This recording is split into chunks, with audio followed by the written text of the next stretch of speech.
A recap of last week's episode. For me to sustain not having sex for 2 to 3 weeks to a month, I felt like I was losing my mind. And me accomplishing not having sex for 6 months, that was only by the grace of God. So I can only give God the glory. When I accomplished that, it was a feeling that I'd never felt before. And having that sexual addiction, oh my goodness, it was, man, when I tell y'all I went through some crazy stuff, I've done some crazy stuff. So I can sit here right now and attest to you that I'm a changed man. I'm a different man, and I thank God for giving me the opportunity right now to be able to sit here right in front of you and to speak on that, because most people wouldn't want to do that. Those things that I went through in my life, it's not for me to hold on to. God allowed me to go through those things because he was building me up at the same time. You know what I'm saying? So, if I can help somebody else to get through, a situation like what I've gone through right now, I say, let's go. So be it. So remember in episode 1, the message where I was speaking to you all about all the dreams that I had, things that God showed me. I want to first apologize now. There was one thing that I left off.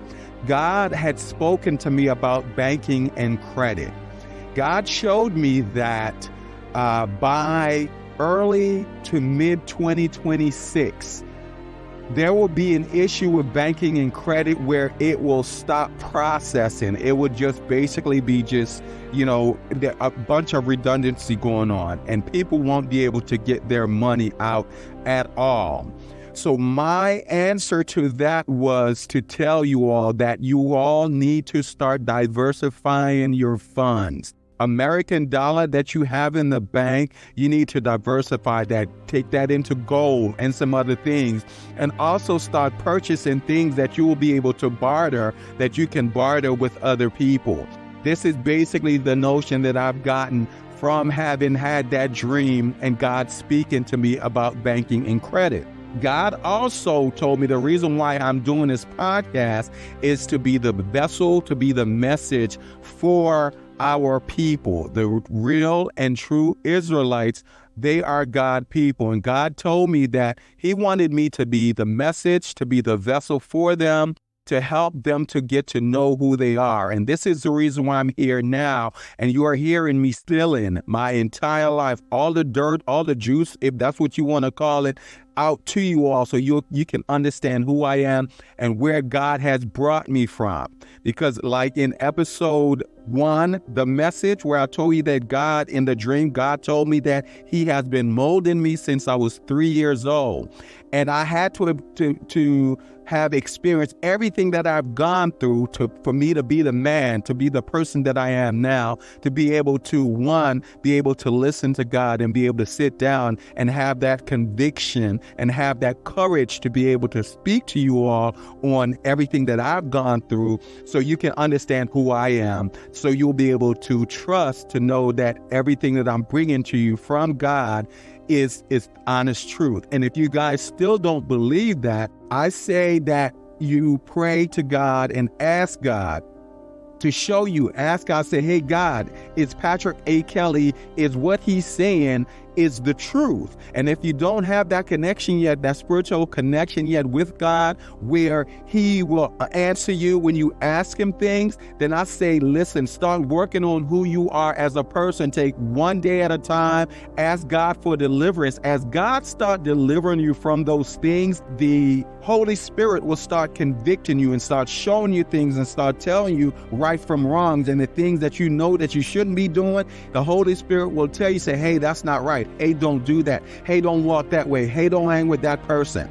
As you start doing that, you will get a closer connection with God, where he will start showing you things. He will start telling you things, so you can get a better understanding of who you are, where you are in life, and what's going on and what's about to go down. So like I said in episode 1, the message, God told me that he wanted me to be the the vessel to be the message for his people, the true Israelites, so they can know all who they are. And once they learn who they are, God is gonna renew their spirit, renew their strength. God is gonna, they're gonna be able to take their place next to God. And God told me that and showed me that everybody who had a hand in their persecution and their demise would lose everything that they have to the true Israelites. So that is the message. And if you guys haven't listened to episode 1 and hear me speak on those dreams, I implore you to go back to episode 1, which is the message. The podcast is at Journey 365. It's the @ JRNY 365. Go back to episode 1 and listen to the message and hear me talk about verbatim those things that God showed me, God spoke to me in those series of dreams that I've had. Fear and stubbornness allowed me to make one of the biggest mistakes in my life, where I took 2 years from my life going through pain, suffering, and struggling for my life.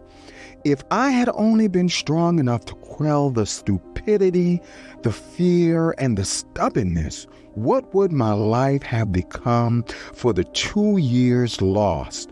Was it God's plan?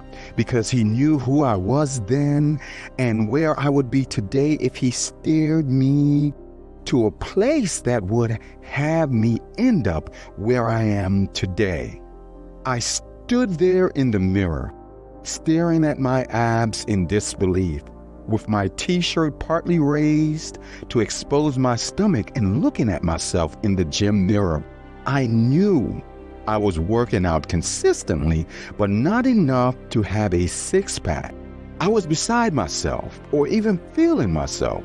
As some would say, I last had a six-pack years ago, as maintaining it takes more discipline than I cared to exhaust. So I was comfortable keeping my body fit and healthy and my stomach flat. But something wasn't right. I knew it and kept saying it to myself over and over, yet I did not go to see a doctor. Something was happening to my unfamiliar body. See, in my 30s, I often considered myself invincible to care about visiting a doctor, or at least that was what I had to tell myself until things got so bad that I had no choice but to see a doctor. The word hate was something I always preferred not to use. And to be fair, I used it the few times I had to go to the doctor for something considered severe. Besides losing water weight, my body had begun losing fat and muscle mass because I did not know or learn what was happening to me until much later. I still ignored the problem. I had never taken pills for acid reflux before, but I purchased some on her recommendation. I had been getting acid reflux from time to time that would come up my esophagus and into my throat.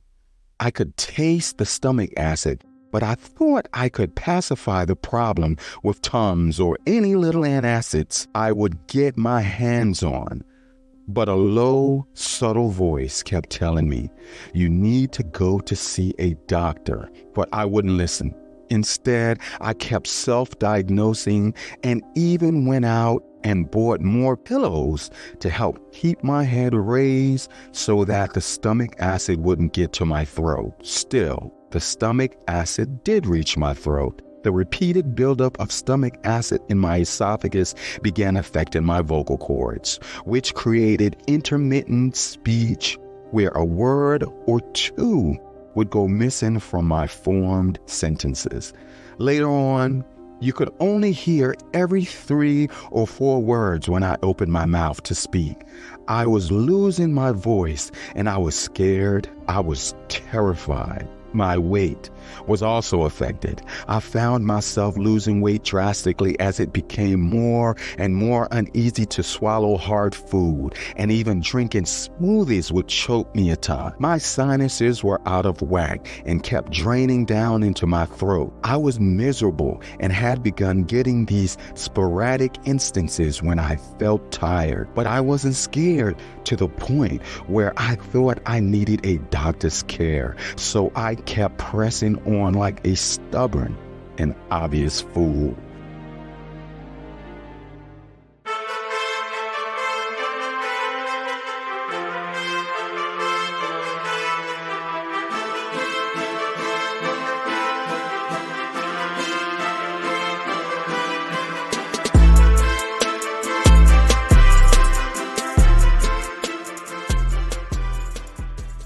Welcome to Journey 365. I'm your host, Patrick A. Kelly. So before we get started, please join us in an open prayer. Lord, we thank you so much for allowing us to be here tonight. We thank you for all that you have enabled us to do and all that you will enable us to continue to do moving into the future. We thank you for everyone who has supported us, those who are seen and unseen. We thank you, dear Father, for blessing us and also for allowing the show to grow exponentially, dear Father. Lord, we ask that you continue to send people to us who are looking to be delivered, who are looking to share their journey, and through them sharing their journey, be delivered. Amen. Welcome to At Journey 365. I'm your host, Patrick A. Kelly. I want to thank you all so much for joining us tonight for yet another episode. And we thank you all so much for your continued support. We are on a new day and time. We will release new episodes on Sundays at 9 p.m. And continuing where we left off is part 2 of episode 8, Fear and Stubbornness and Struggling for My Life. We will continue the detailed accounts of my sickness, my struggles, and my deliverance. But before we dive into part 2, we still have a few commentaries left over from our mid-season break I wanted to address. So, what does it mean to say, I love you? What does it mean what is love? And what does it mean to say, I love you? When someone says, I love you, no sooner do you turn your back than they stab you in it. Is that a true sign of love? Well, I had people do just that same thing to me multiple times, and it wasn't until God separated me from them that I fully realized how bad off these people were. See, back in the day, I never looked at people like a class system. I welcomed everyone, especially if you seemed like a decent person, but I did not know or could not have discerned that many people around me were broken just like me. And we were all broken, damaged people attempting to build friendships, and deep down did not know the meaning and understanding behind the word friend. Now that I am much older, wiser, and have a deeper spiritual connection with God, He has allowed me to look back on my past and all the people I was associated with and decipher every experience I had, like I was unraveling a scroll or something. It is a fantastic thing to do because you see every personality, all the fears, the trauma, and wasted potential. I was saddened by this because if we knew how to let go of our trauma, our hurt, and our pain, we would not only have been better people to ourselves and each other, but we could have helped many people get out of their hurt and pain. Sometimes we become so toxic from old traumas we have not dealt with that love and hate and everything in between gets blurred. And we cannot differentiate the difference. If we associate hurt and pain with love, and that is when it gets perilous. But two wrongs don't make a right.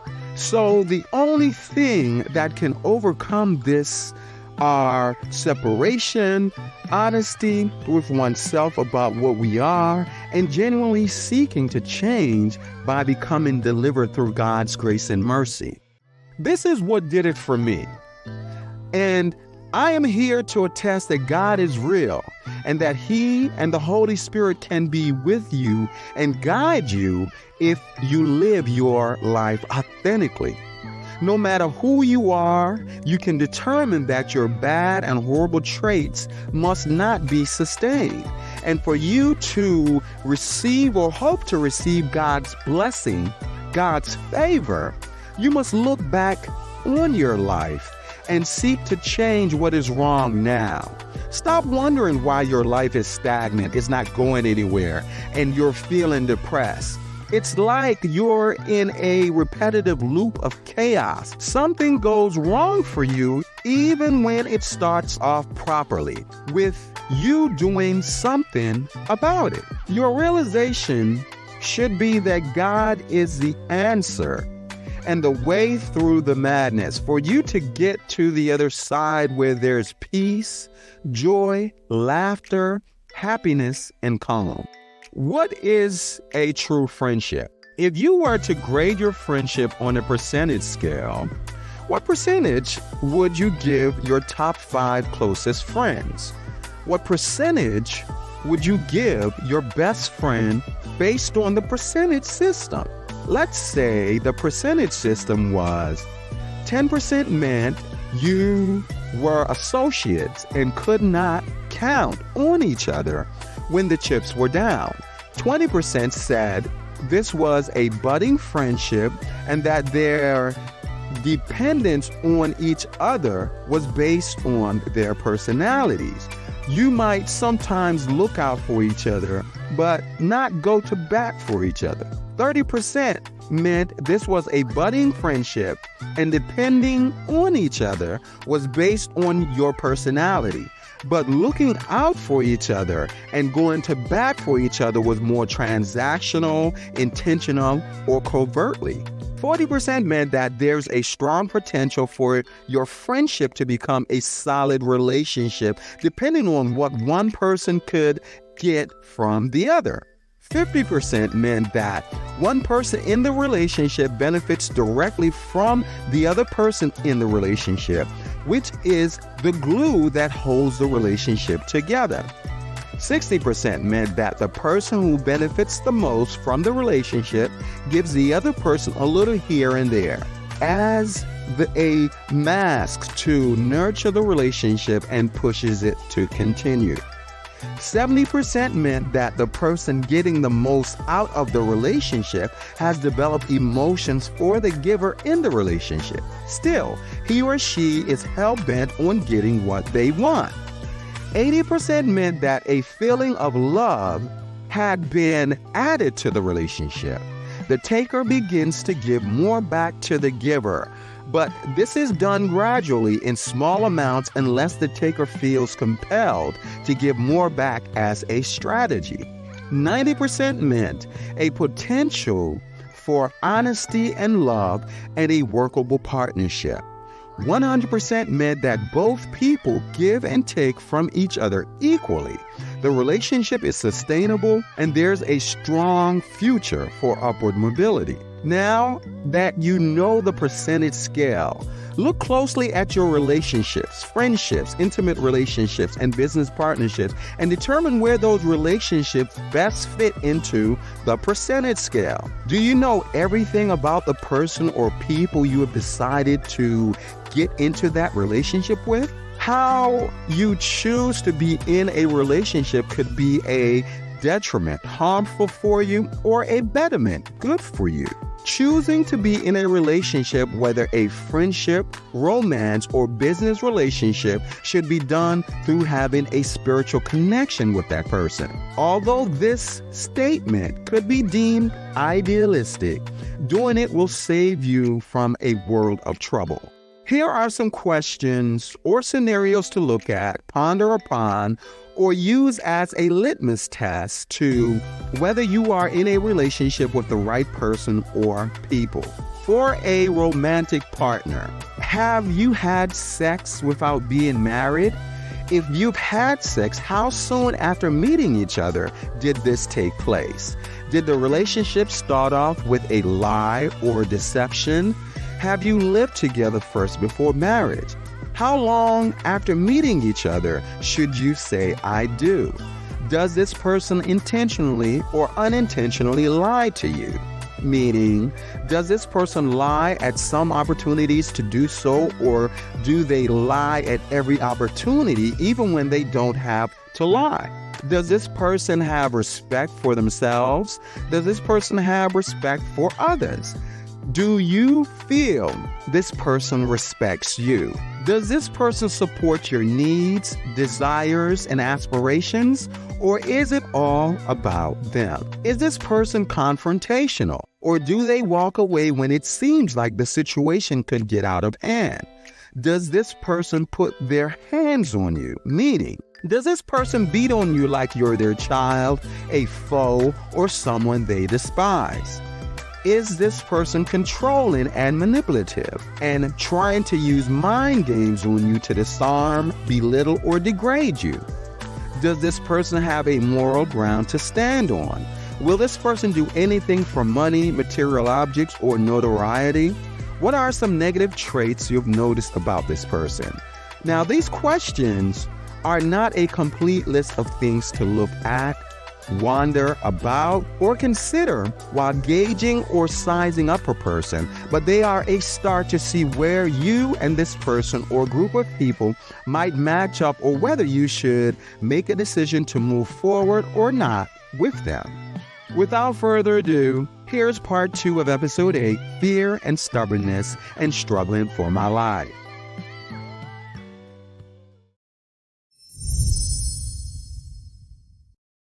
I'm Patrick A. Kelly, and this is my journey chronicled by significant incidents in my life that made me who I am today.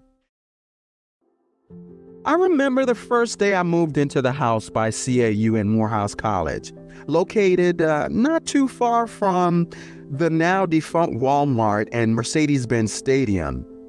The area was still in transition then, with mixed working and middle class.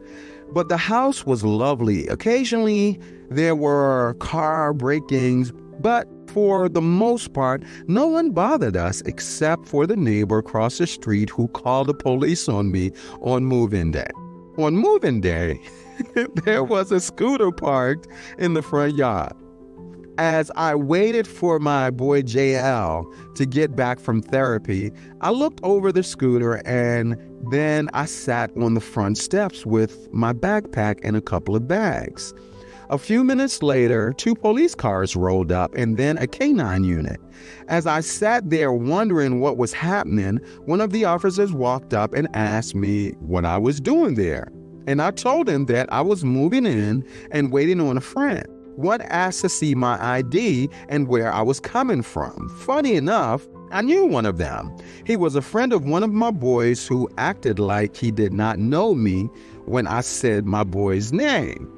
I told them I had just left class at GSU downtown, and they ran my driver's license and began interrogating me, asking why was I looking at the scooter. They further said that the neighbor across the street called them because they thought, I was trying to steal a scooter.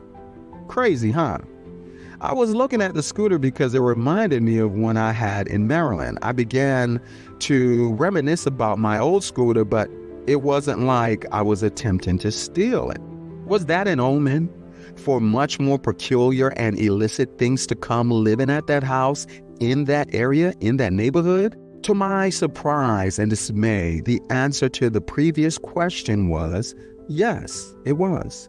When I couldn't provide proof that I was living at the house and I could not reach my boy JL, the officers told me I had to leave the premises. Luckily, as I began to walk from the property, JL and one of his friends driving him back and forth from therapy had just pulled up. Seeing JL for the first time after his stroke, I was taken aback. Seeing him being helped out of the car and walking with a cane with his friend assisting him so that he doesn't fall made things all too real. I felt sorrowful, and although I had my own issues, it was troubling to see him that way. To give you some feedback on JL, he was a financial planner and money manager who worked with many celebrities at the time. Just coming off the Black Eyed Peas and World Tour, he ended up having a stroke at 33 years old, and it left him paralyzed on the left side from the neck down. I remember getting the call that JL had been in the hospital after having a stroke. I was shocked and couldn't believe what had happened to him. Picture this: two people living together in a house where both of them were recuperating from something traumatic that had happened to them. Although 4 people were living in the house, it felt like us invalids were on our own. We had 2 other roommates. One was a recluse until he and I fell out. I was ready for him to go because he began interrupting the energy in the house. The other roommate arrived later, and it was my recommendation not to let him move in because I wasn't getting a good vibe from the information that was presented to me about him. Going against my warning, JL allowed him to move in anyway. I understood this decision because money was tight, but as accurately as the day has sunshine, this roommate caused many problems for JL and placed us in a situation where we eventually had to move. For money, JL was receiving assistance from his family in Canada, and I was using some of my student loan money to help pay my bills. I was still doing websites for aspiring entrepreneurs. Then things began getting hard for me when the student loan money dried up. I remember one week both JL and I were so broke we didn't have enough money to buy food for the house. I was catching the train back and forth to school, and one particular morning I only had enough funds for a one-way fare. As I slowly walked to the train station that morning, I began thinking about how I would get home. I had to attend classes that day because I had a speech to give in my public speaking course and had to bring home production equipment for an outside project. Go figure though, someone who had lost his voice enrolled in a public speaking class and had to give a speech, and you could only make out every 3 to 4 words in a sentence from him. Smart, huh? But there was a method to my madness because doing this made me feel like I wasn't ultimately defeated by my current situation. So I made it to class on time and gave my address, which was demoralizing because some of the students made faces, turned their attention to other things, or began gossiping about me. I assumed it was because they couldn't fully understand everything from my mouth. Yet I was too stubborn to give up, and all I kept thinking was that I wasn't going to let my sickness completely get the best of me. I wasn't going to let my handicap ultimately drive me into a more profound depression. After my speech, I continued through the rest of my day, slowly walking to my classes and participating when I could. At the end of the day, I went to the production department to take out some video equipment and lights and used one of their metal wire carts to strap in the kits with bungee cords. I hadn't eaten all day because I didn't have any money, and I was feeling weak and drained. Still, I needed the equipment because I had an upcoming outside project. Standing in the common area after my last class, I pondered how to get home. The only alternative was to walk, and we lived a little over 3 miles from the school. So I began walking through downtown Atlanta, passing City Hall and the district courthouse. I would stop to rest as I arrived at the Underground, and then continue passing the Richard B. Russell Federal Courthouse on Turner Drive, and then the future site of the Mercedes-Benz Stadium. As I crossed Northside Drive, I began feeling fatigued. As I arrived at Morris Brown College, I would become completely drained and out of breath. I was so tired, hungry, and out of breath that I could not move an inch. So I stood there on the sidewalk and eventually sat on the equipment I took from school. As I sat there, I began experiencing pain and exhaustion I had no words for.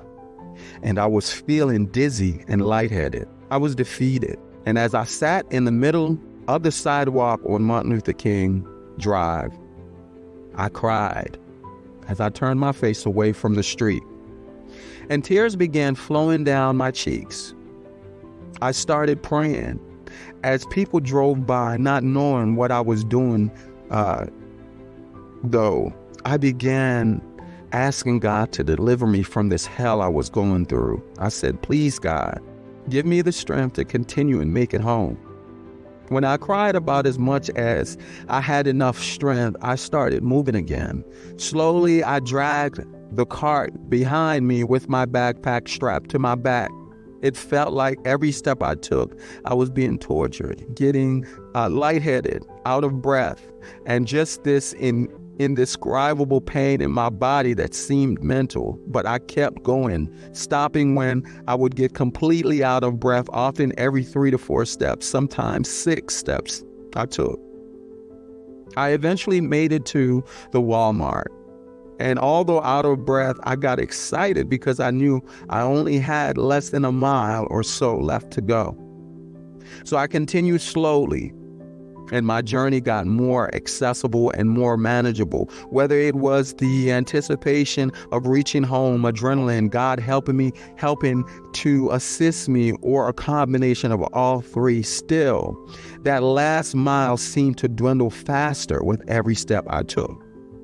I could not go any further. When I arrived at the street parallel to my house, I stopped and I sat on the cart I was pulling for about 20 minutes, trying to catch my breath before moving on. As I began moving again, my pace slowed to a few steps before I had to rest again. With just less than a half a block to go, the walk took me more than 15 minutes to complete. I remember arriving at the back of the house and having a feeling of complete exhaustion and relief at the same time. I sat there on the equipment behind the house resting. And as I sat there, thoughts began running through my mind of how much stronger I was despite how intensely horrible I was feeling. God started showing me that no matter what you go through, you are always strong enough to handle it, regardless of whether you tell yourself you cannot do it. And at that moment, I began feeling a burst of energy, and I dragged myself and the cart around to the front of the house. When I got there, I received a notion to check the mailbox before going inside. So I did.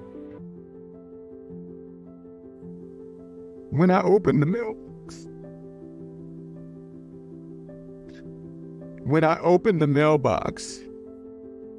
I had received a $100 Visa gift card from when I signed up for the internet and had long since forgotten about it. I was so happy.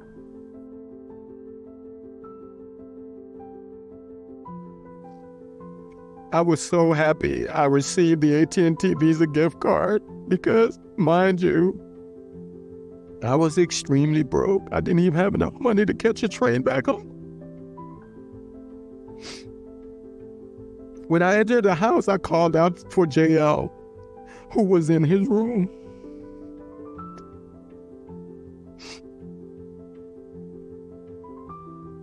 I made it up the stairs to his bedroom and told him I had just received a $100 gift card.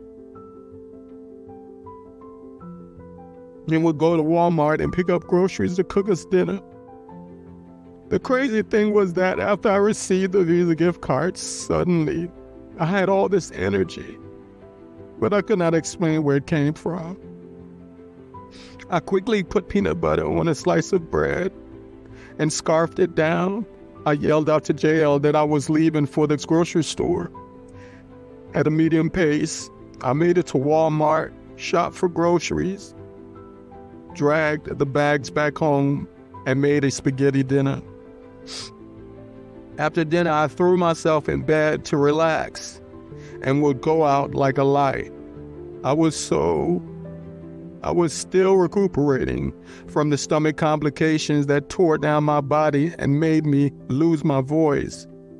At the time, I think I was around 130 pounds, up from 115 and down from 165. My voice was basically gone because my throat was almost closed up. While I could now walk more than 5 steps before being out of breath, getting lightheaded, and feeling like I would pass out, I would still get tired quickly and sometimes feel like I had vertigo while walking. My sinuses were still out of whack and draining like a leaky faucet. Both my ears and eyes were still affected, which made me miserable. My eyes would get blurry sometimes, making it difficult to focus and concentrate. My ears felt like I was always in a pool of water, combined with that airplane feeling when the cabin was pressurized. I even had issues controlling my fingers. I sometimes wanted to lie in bed and do nothing. I was eating soft food that would still choke me from time to time, which made me not want to eat at all. Just imagine when you choke from fluids going down the wrong pipe and multiply that by every time you wanted to drink water or juices or eat food. It was horrible. I was still taking the doctor's prescribed 20 milligrams of generic Prilosec. And the medicine was working because my stomach began settling down, but it was still overproducing acid. My body deteriorated, and the doses weren't strong enough to help fix what was going on in my stomach to give my body breathing room to begin recuperating. So I had to go back to the doctors to get a more potential dosage, and he bumped me up to 40 milligrams. About a month into taking the 40 milligrams of generic Prilosec, I noticed that my stomach had settled. I wasn't getting the acid reflux like I usually do, and my strength began coming back, and it remained. I wasn't at full power like I could run a marathon, but I was getting stronger. My sinuses were also slowly draining and not running like a faucet as before. This gave me much to feel positive about because it had been a long time. It had been a long time since I felt confident about my health situation. On the roommate front, that guy I had told JL not to let him move in had already come in causing issues. And deep down, I felt he was taking advantage of JL because of his handicap and other health issues. But I saw it coming just from what JL had told me about him. And I would also experience this guy's treachery sooner rather than later. A bucket goes to well daily, and its bottom must drop out. Join us next week for the final part 3 of episode 8, Fear and Stubbornness and Struggling for My Life.